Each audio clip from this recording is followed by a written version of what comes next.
Résumé to bokuse ya mayangani ya ndeko Frank mai 2018 na Lingala facile. Balingami mibali pe basi kate na Christ. Ezali ndeko Frank azali kolobela bino uta Centre missionnaire international ya Krefeld na Allemagne. Lokola bambola mingi eleki to salaki mayangani ya spécial. Tozali kosala yango mbala moko na sanza pe tango nyonso ezalaki samedi ya liboso ya sanza pe dimanche ya liboso ya sanza pe tozali ko limbola yango pe kozali kopesa louange ton kembo epai na Nzambe pona libaku apesi ete bato bandeko mibali pe basi baya kouta na bikolo ebele kobanda na mboka Europe bakoya awa basangani elongo na biso kaka wana te kasi bao ya mokili mobimba bazali na makoki ya kozwa biso kati na internet po na koyoka pe tosengeli koloba ete na nkombo na nkolo na biso tondimi ete na kati na mitema na biso mobimba ete bozongi ya nkolo na miso ekomi pene. Tozali kotala mingi na mboka Israel oyo ezali 70e jubilé mbula tuku sambo eyaki pe eleki pe kuna bazali kozela penza tozali koyeba nini penza elobami kati na eloba na Nzambe na oyo mosakoli Daniel aloba na oyo etali tango na suka pe oyo ekomami na buku ya Apocalypse tokokende na kati na eloba na Nzambe. Kasi na ngolo na Nzambe ya bokasi nyonso toyebi ete Nzambe atindaki mosakoli na ye pe mosali na ye William Branham na tango na biso balingami mibali pe basi toyebi ete oyo elekaka le 14 mai 1948 tango mboko babengi Israel badeklare yango ekomaki mboka mobimba ekomaki réalité. Toyebi lisusu oyo elekaki le 7 mai 1946 tango anzelo na nkolo ayaki epai ya ndeko Branham deja na mbula wana 1946 ayebisi ye kobanga te na uti epai ya Nzambe oyo ya bokasi nyonso po na kopesa yo manda oyebi bino nyonso maloba nini oyo ayebisaki ye pe bopesaka nzela naloba boye lokola litatoli nayebi ete bokososola yango kasi mpo na ngai eza na motu ya monene koyeba liloba oyo elakami mpo na lelo pe kozwa liloba oyo Nzambe alakaki pe na oyo Nzambe azali kosala sasa yipi. Tokoyoka kotalela oyo Paul asalaka te tokoyoka kotalela kaka oyo ba réformateur na ba réveil nyonso oyo elandaki tokoyoka kotala oyo elekaki na 1906 te wana elekaki pe na 1946 oyo pe eyaki esalamaki kasi tosengeli koyeba nini Nzambe azali kosala sasa yipi oyo ezali tango na ngolo na Nzambe nalingi nakabola elongo na bino makanisi oyo etuti ngai eleki mwa mikolo pe poso na oyo Nzambe a révélé mwango na ye, basekre na ye, epai ya basakoli na ye. Mbala boni, ndeko Branham azongelaki liloba oyo ya Amos 3:7. Nzambe asalaka eloko moko te soki a révélé basekre na ye te na basali na ye basakoli. Liloba oyo mosali to serviteur, s'il vous plaît, nasengi bino bo comprendre yango. Liloba wana eza na motuya monene po na ngai. Pamba te nkolo ye mei lobeli ngai lokola mosali na ngai mbala ebele. Pe na koyebisa bino mbala boni epai wapi mukolo nini tango nini oyo Nzambe alobaki. Tango alobeli ngai lokola mosali na ngai. E soki bokei na ndeko apôtre Paul na mukanda ya Baroma mukapi ya liboso azali komitalisa ye moko lokola mosali. Soki bokei na mukanda ya 1 Pierre mukapi ya liboso azali komitalisa ye moko lokola mosali. Soki bokei na mukanda ya Jacques mukapi ya liboso ye pe amitasi lokola mosali na ngai, mosali na Nzambe. Bazali koteya kaka sango malamu te, kasi basali na Nzambe bazwaki révélation ya mwango na Nzambe, bilaka na ye oyo ezali sasa ipi kokokisama. Pe na ngolo na Nzambe nazali kozwa pa na oyo Nzambe azali kosala sasa ipi na kati na mabele uta mobu 1948.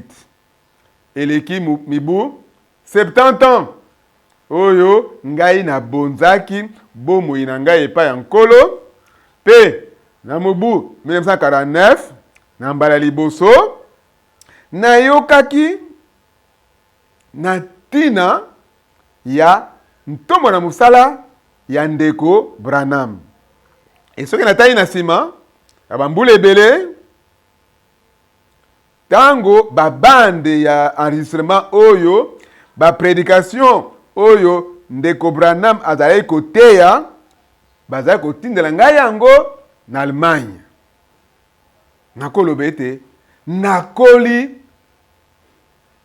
na nzela ya molimo na se ya ntombo ya musala ya musakoli. Pe nsima na yango na bosolo tango Nzambe abengi ngai alobi na ngai mosali na ngai, mon serviteur, tango na yo pona engomba oyo kala mingi te esili. Bino banso boyebi litatoli na ngai. Ntombo na musala oyo ezali kaka kote ya sango malamu te, kasi ntombo na musala oyo ezali pe kokabola mwango na lobiko pe koyebisa libota na Nzambe na oyo ezali kokokisama sasa ipi. S'il vous plaît, bo sosola. Ndeko Branham ateyaki plein évangile. Pe epai na ye basekre nyonso ya lobiko oyo ekomami kati na eloba na Nzambe barevele yango, balakisi ye yango. Mokanisa ata mbala moko boni bazali koteya, bazali kokanisa ete bazali koteya sango malamu. Bevangeliste minene oyo bazali kokanisa ete bazali koteya sango malamu. Kasi William Branham ateyaka évangile éternel. Azwaki manda kouta na Nzambe. Azalaki mosakoli oyo alakamaki. Le prophète promis. Na kotindela bino Elia mosakoli po ete a rétablir biloko nyonso. Azungisa mitema ya bana epai ya batata, pe mitema ya batata epai ya bana. biteni nyonso mibale oyo ekokisami.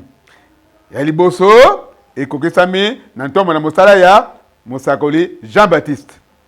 Ya mibale tana mibale ekokisami na ntombo ya mosala ya William Branham. Kozongisa mitema ya bana epai ya batata bantoma. Amen.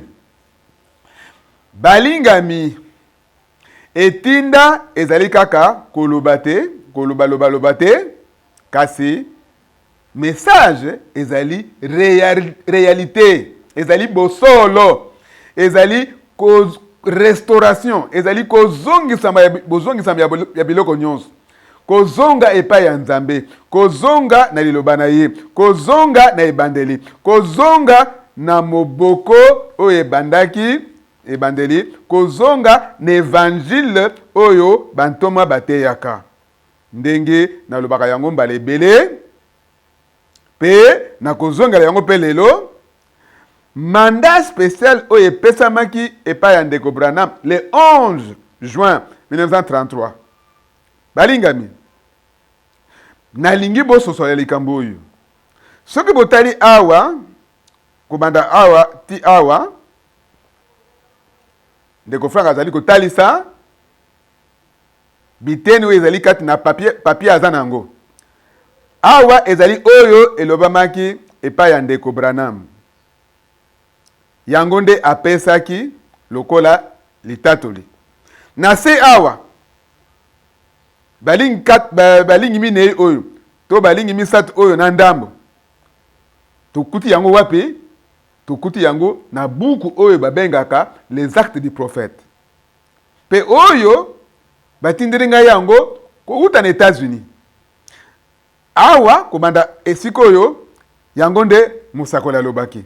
Kasi kobanda awa yango nde mutu songolo mpakala alobi. Bomoni pensa bokeseni ya sole ezeli kati awa.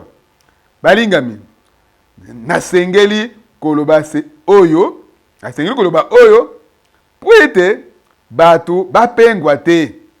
Kobande bandeli, sima ya ndeko Branham kokende, na kotangela bino, oyo eutaki na munoko ya nkolo Yemei, pe ebimi na munoko ya William Branham.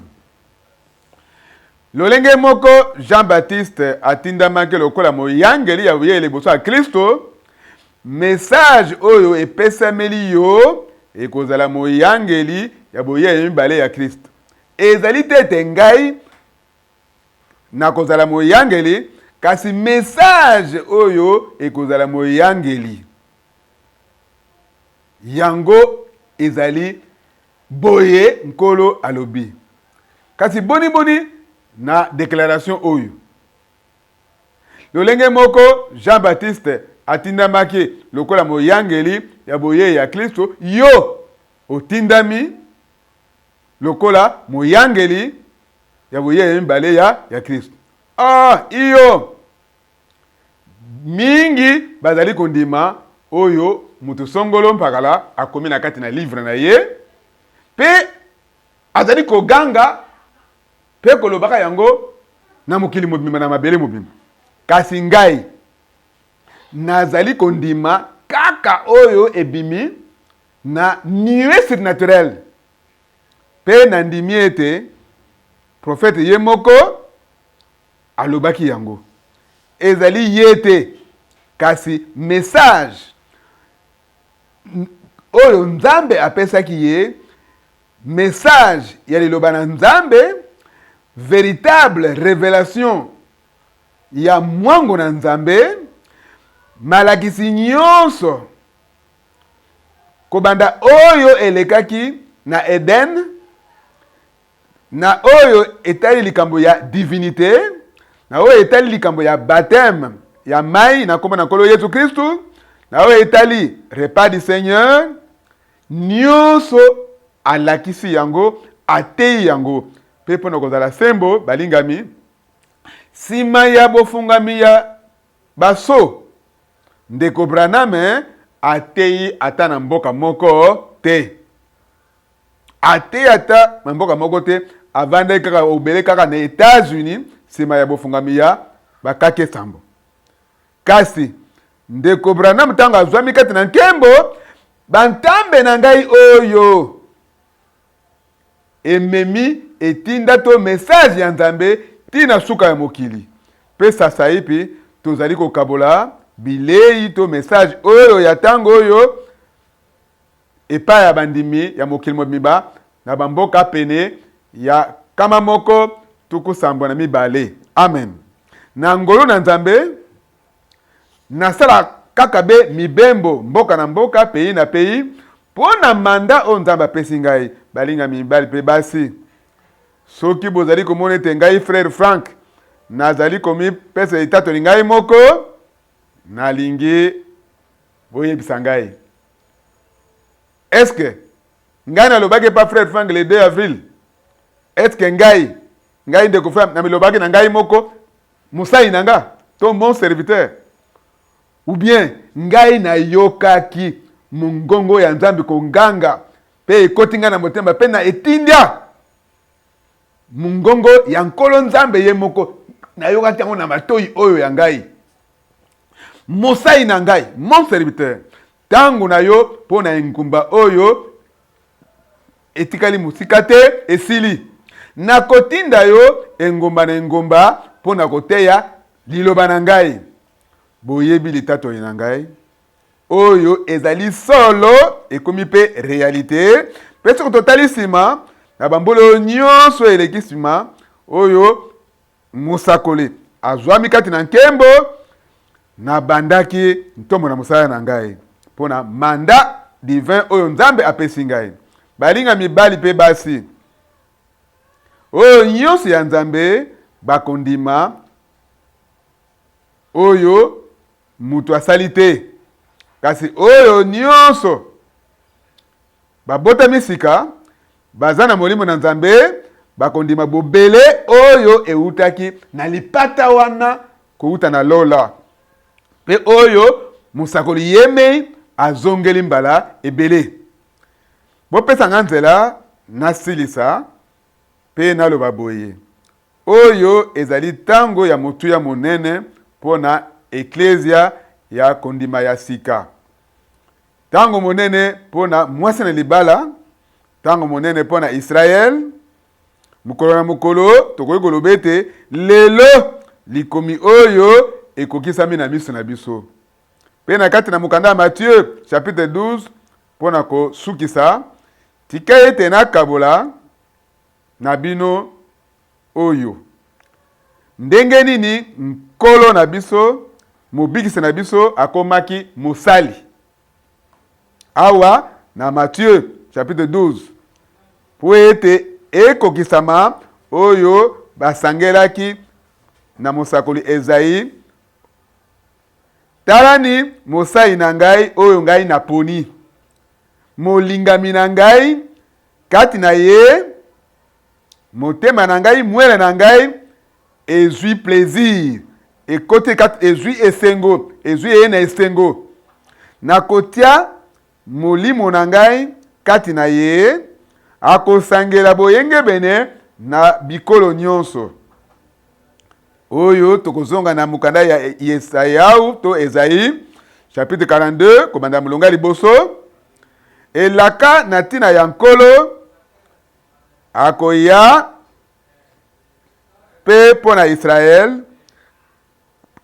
kase lokola musali asalelaki pona tina yango amemelaki biso lobiko na nzela ya tomo na musala na ye na nzela ya bomoi na ye pe na nzela ya bapasi na ye.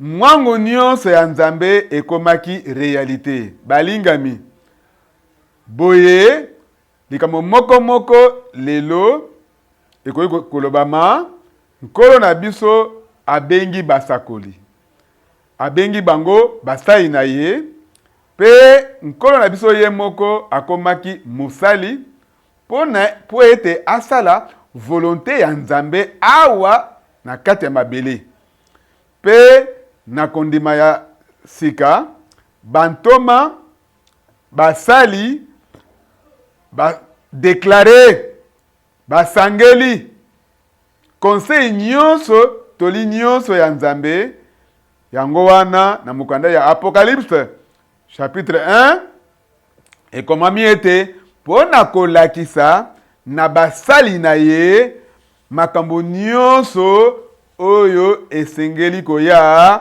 kala mingi te. Balingami, Nzambe azali na mwango lobiko, tozali eteni katina mwango wana sasaipi. Pena ndimiete bozongi ya nkolo na biso ekomi pene. Na bongo balingami, mingi na bino nyonso katina mabele mobimba, tozali kokabola liloba ya solo ya Nzambe, pe tozali koloba na moko Nzambe akende kolala pongi te. Mokolo ya le 24 décembre 1965 te alalaki te. Nzambe asali commencement ya sika sima ya kokunda mosakoli. Message to etinda ekobi musala na yango ti na bikolo nyonso pe balingami nkolo afongoli bikuke tika ete nkembo lokumu ezonga epai na ye. Mbela na ye po ete tobima ezali koganga kati na mabota mobimba pe sasaipi ebele ya batu na mabele bakangami na ntomo ya mosala oyo pe bazali komibongisa pona bozongi ya nkolo Yesu Kristo. Tika ete ngolo na Nzambe evala likolo na bino, botosa liloba na Nzambe, botosa mbela kouta na Nzambe, botosa oyo nyonso eutaki na lipata oyo kouta na lola, botosa oyo mosakoli alobi, bobwakisa oyo nyonso muto songolo alobi, pe po soki bosali yango te, boko regrete yango bino moko. Tika ete Nzambe apambola bino po ete bozwa décision ya malamu sasaipi.